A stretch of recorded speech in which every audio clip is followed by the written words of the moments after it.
Today I'm going to do a video on our foaming sunless tanner. I'm going to show you some quick ways to apply it and kind of the do's and don'ts of applying any sort of self-tanner. A lot of people complain about self-tanners having a really strong odor that's like specific to that self-tanner smell, as well as turning you orange. And I have found that this does neither of those things. There is a very, very mild smell after it's been on your skin for a little while that has that little bit of that tanner smell, but it's super, super mild. And the color that comes is a very natural color.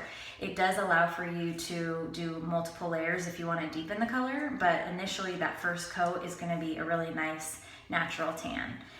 So first things first, I just got out of the shower.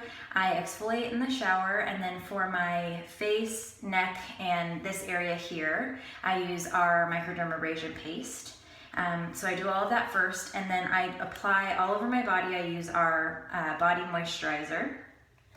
And then on my face, I use my Redefine lotion. You can use any of the moisturizers that you're using on your face. You just want to make sure you're really moisturized before you put the sunless tanner on. So I'm going to do like a quicker version.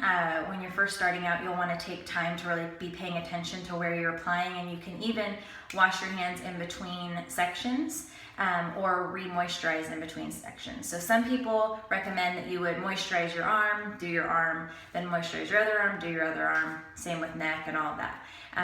I'm pretty familiar with how to do it, so I'm going to go ahead and skip those steps, but if you're just starting out, that is a helpful tip for you if you wanted to kind of make sure that you're going to not have any sort of darker streaks or anything like that.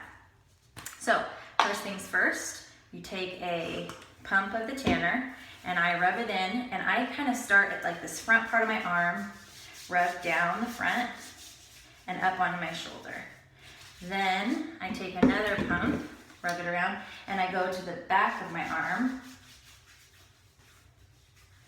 And then I just kind of make sure that I can tell that everything has been covered and coated by that tanner. And the tanner actually dries really quickly. So I'm just kind of going down onto the top of my hand, trying to avoid my fingers, and just making sure that I've evenly touched all of that skin on my arm so that I know that it has been, there shouldn't be any white spots left. You want to be careful in this area. This tends to get kind of dry, so just kind of making sure that that's well moisturized. Then I would move on to this side, going up onto my shoulder, staying kind of on the front of my arm, and then working towards the back, making sure you're getting this part here, and kind of in this area. So then I still have a little bit left on, and I can tell where it's still damp, so I'm just kind of making sure that everything is evenly rubbed in. Now you can feel in here that it's really extra wet in there, and that's because that's where the tanner is kind of settling.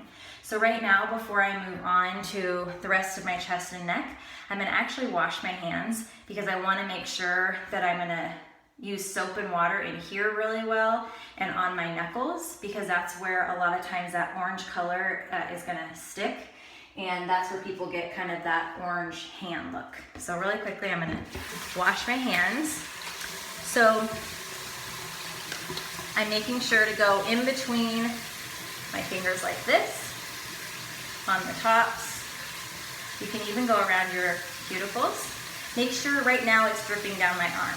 So I'm gonna remember, as soon as I dry my hands, this is what I would normally do anyway, even if water hadn't gone down, but I would take the moisturizer again, rub it really good in my hands, on my knuckles, everywhere that I know that it's kind of possible that it would get darker.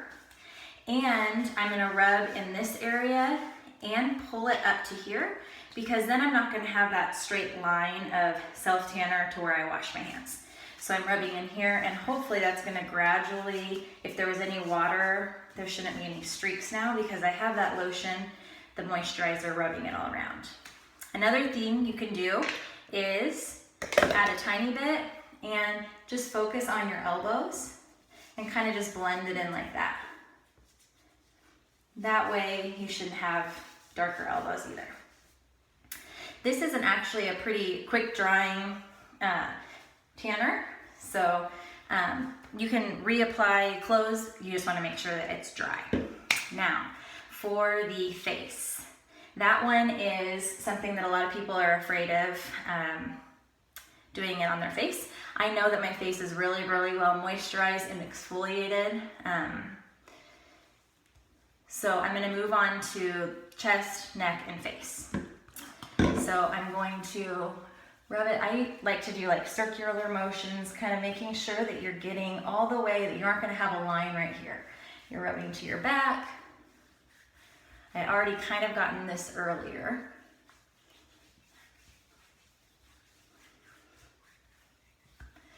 But just making sure that everything has kind of been evenly coated. And it's never bad to have tan shoulders. And again, I felt it all piling up in here, extra wet in there. So I know that that's going to be a place to make sure I wash really well. Before I wash though, I am going to do my face. So I like to kind of start at my cheeks because that's kind of where I naturally think about being tan. So I start there, I go kind of low so I'm not touching underneath my eyes that much, and then I just kind of do like I would apply my moisturizer. One thing is to make sure you kind of go over your hairline and onto your ears and behind. That's all just kind of the remaining tanner that's left on your hands anyway, because most of the concentrated color was put right here where you would want it anyway.